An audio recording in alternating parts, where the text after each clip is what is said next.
G'day gymnastics skill seekers. Welcome back to another one of my training rants. Today I want to talk a little bit more about chin-ups. So I recently did a podcast, the GST Junkies with Erdy, and we were talking about leveling up your chin-ups. In the episode we spoke about how to get your first chin-up, how we would work with our clients to build the strength to achieve their first chin-up. And we also talked about different styles of chin-up training that we can use to increase our chin-up strength or maybe increase our chin-up endurance. So if you haven't checked that out, I'll throw a link below and you can listen to that episode. But it got me thinking, it's like, well, when would I use a band? When should I use and shouldn't I use a band in my chin-up training? So I want to share a few points around that. So let's get stuck in. So number one is accommodated training. Now this method of training was popularized by Louie Simmons in the 1980s, 1990s. And Louie was a powerlifting coach, and he would use bands and he would use chains as part of accommodated training to help overload the strongest point of the movement.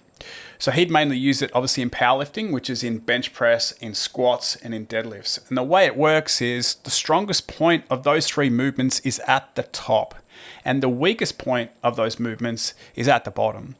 So the band is used to increase the resistance as we lift the weight. So let's take the squat for example. As I squat down, when I've got bands attached to the bar, the band resistance becomes less, so the bar becomes lighter as I get to the weakest point of the squat at the bottom. As I stand up, the tension in the band increases, so it increases the weight on the bar as I get to the stronger point of the squat, the top. So this sort of matches the strength curve, and it's a great way to increase acceleration or explosive power. The intention is not to lift maximum weight or maximum resistance when we're doing accommodated training. It's more of what Louie would call a dynamic effort, and it's more about being explosive and moving with speed. So we can have weight on the bar and we can add bands, and we can use different levels of tension in the band, but the idea is to be able to move that weight fast, okay? So I really like using this in the chin up and pull up as well. So what we can do is we can tie a band around a heavy object and we place that under the chin up bar, and then we loop the band through, let's say, a weight belt. We can then do chin ups where at the bottom, the resistance in the band is less. And as we chin up, the resistance in the band increases. So as we move to the strongest part of the chin up, which is at the top, we have the most resistance. Again, we want to keep the resistance pretty light and we want to keep the reps down because the objective is to move explosively. So this is one time where we can effectively use bands to improve our chin up power and acceleration. Okay, point number two, we shouldn't use bands for longer than 4 to 6 weeks. Now, the idea behind this is the band places a lot of strain on the joints and the connective tissue. If we use bands for too long, this can lead to things like tendonitis. It can lead to pain or injury. So we want to be careful about that. We want to cycle in periods of times where we are using the band and then other times in our training where we're not using the band. Now, if we're doing accommodated training, we might do a cycle of using the band, then we might do a cycle of using chains, and then we'd move just to using the weight. So no accommodated training in the third phase around that. We'd have some time off from using that and then we could come back to it. And that all depends on, I suppose, how often you're training that and also maybe cycling in and out. Louie would use the band sometimes for deadlifts and then the next week for squats and then the next week for bench. And he would always be changing, when and what movements he was using the bands or chains for. So we're not overloading those joints too much and we're not increasing the chance of tendonitis or injury there. So with our chin-ups, if we're doing something like accommodated training or one of these other ideas that I'm going to share with you, we don't want to be using the band for a longer than a 4 to 6 week period. So we want to cycle it in and cycle it out. Okay, number three, we can use bands for isometric training. Now we see this a lot with gymnastics. Let's take the planche for example. When gymnasts are working towards building the strength to hold the planche, they often use bands. So in the straddle planche or in the full planche, they'll use a band to assist them. Now this is an isometric hold. It's not a dynamic movement. And I'll explain this more in the next point when I talk about, the strength curve a little bit more. But in the isometric movement, we're just using the band to take away a little bit of the weight, and the resistance in the band stays exactly the same, or the assistance in the band, should I say, stays the same. Because we're not moving, the tension in the band is set up to hold us in that isometric position. So it's different from isometric to dynamic movements. How might we use this in the chin-up? If a client is not strong enough to hold their chin above the bar, which is the strongest part of the chin up, the top part, we could potentially use a band to assist them here. So they're stepping into the band, they're up on a box, they're getting their chest to the bar, they're stepping off the box, and they're holding the top position. The tension in the band is not changing. It's a static amount of assistance that it's offering them here. And gradually over time, we can use less and less band assistance, or a smaller band, until they build the strength to be able to hold the top of the chin up position. But we're not using it to move through the chin up. And that's my next point. We shouldn't be using bands to assist the concentric phase of the chin up. Now, the reason behind this is the strength curve. Using a band doesn't match the strength curve in the chin up. Often we think the weakest point of the chin up is at the bottom, and this is where the band is applying the most assistance, okay? Where in the bottom of the chin up, the assistance in the band is at its greatest. But the problem is the bottom point of the chin up is not the weakest position.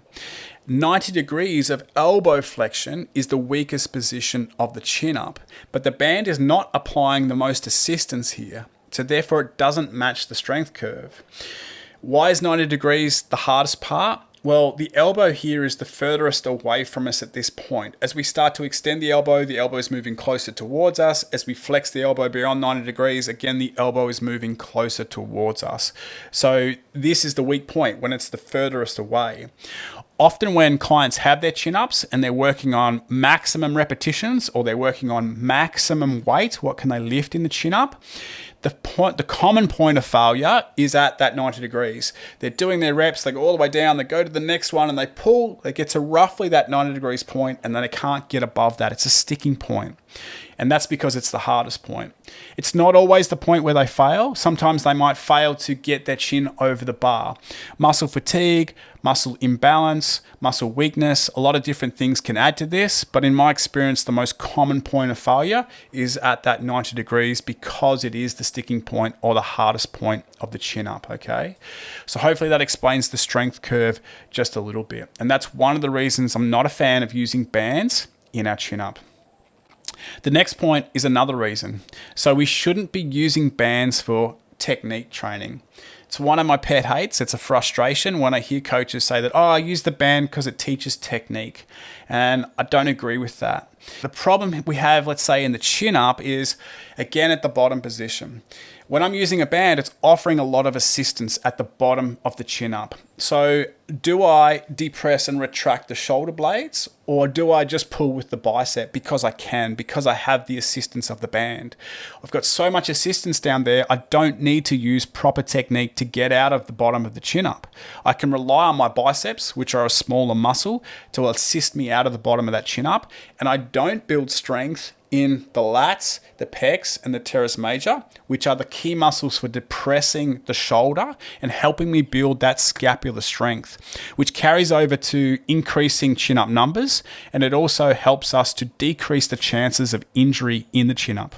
The lats assist in the depression of the shoulder with the teres major and the pec major. It adducts, extends, and internally rotates the shoulder. When the arms are in a fixed overhead position, the lats pull the trunk upwards and forwards. And in simple terms, what that means is the lats are a primary mover in the chin up, or they should be. A vital action of the lats is to depress the shoulder, along with the teres major and the pec major. To initiate the chin up, we must start by depressing and retracting the shoulder blade and building strength in these muscles, building an awareness of these muscles, understanding how to feel these muscles are working. Now, when we use a band, that doesn't happen. It's not teaching us the right technique in the bottom of the chin up, and it's also not allowing us to build an awareness of these muscles or strengthen these muscles. Even if we are teaching clients to depress and retract the shoulder blades in the banded chin up. The problem here is we've got so much assistance from the band that we're not building the strength to be able to do it without the band. We take away the band and then the client doesn't have the capacity to depress their shoulders because they haven't built strength here. So it's not really teaching them the right technique. It's not teaching their muscles where they need to function correctly to get us through the bottom part of the chin up and get out of that hole. A common mistake we see in chin ups is clients pulling too much with their bicep and not being able to engage their lats.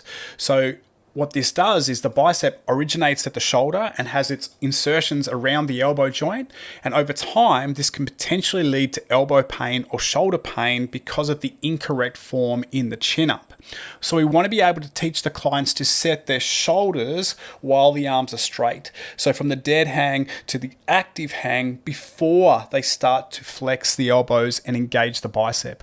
If we bend the elbow before we engage the lats, then the bicep is pulling the shoulder forward and out of position, and that makes it impossible to activate the lats. We need to activate the lats first and then pull with the bicep. This is the order or the technique that needs to be taught, and unfortunately this doesn't happen when we use a band to assist the chin up. So I don't agree that bands are a good idea for teaching technique because they're not helping the muscles fire in the correct order, and they're also not building strength in the muscles in the key position, which is obviously the bottom of the chin up. So what if you can't do a chin up? Well, my number one tip is go and listen to episode 2 of the GST Junkies podcast. There's a link below where Erdy and I talk about how we would work with a client who doesn't have their chin ups to getting them to a level where they're doing multiple repetitions of their chin ups. A quick overview, we'd start with isometric chin-up holds, we'd work on eccentrics, we'd work on pauses in weak positions throughout the chin-up, we'd work on weighted chin-ups, and then clients would potentially be ready to perform their first concentric chin-up. This is a good way to build the strength for chin-ups because it helps to build strength in the joints and the connective tissue, and it prepares the body for what's to come. It also builds an awareness of the muscles that we need to use. It helps clients feel which muscles they have to use in the chin up and the order in which they have to use them so that they have the strength and technique to perform chin-ups correctly and decrease the chances of them experiencing potentially shoulder pain or elbow pain during the chin-up. If you're a gymnastic skill seeker that wants to build strength, increase flexibility, and unlock gymnastic skills that you never thought possible, like chin-ups without a band, then you're going to want to check out the Sustainable Training Method. We offer individualized coaching tailored to your level where you are right now, helping you build the strength and flexibility required for whatever gymnastic skill you want to accomplish. We also have some skill-based programs, and one of those programs we offer is called Building Bodyweight Strength.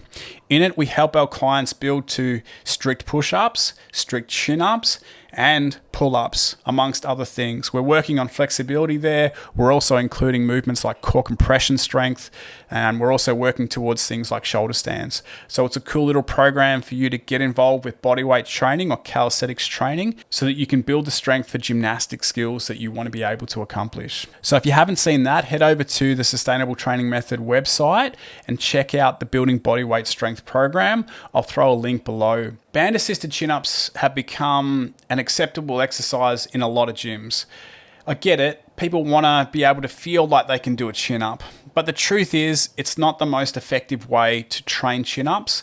And in my eyes, you're actually wasting valuable training time that could be spent on a better progression that's going to get you to your chin-up faster, and it's going to teach you better technique and decrease the chances of getting an injury during your chin-up training. Bands are a good tool for accommodated training. Bands are a good tool for assisting isometric holds like the planche or the top of the chin-up position. But other than that, I would argue that we shouldn't be using bands to assist the concentric phase of chin-ups or to teach chin-up technique. Hope you found this video useful. If you've got any questions or comments, please feel free to leave them below and I'll definitely get back to you. Until next time, happy chin-up training.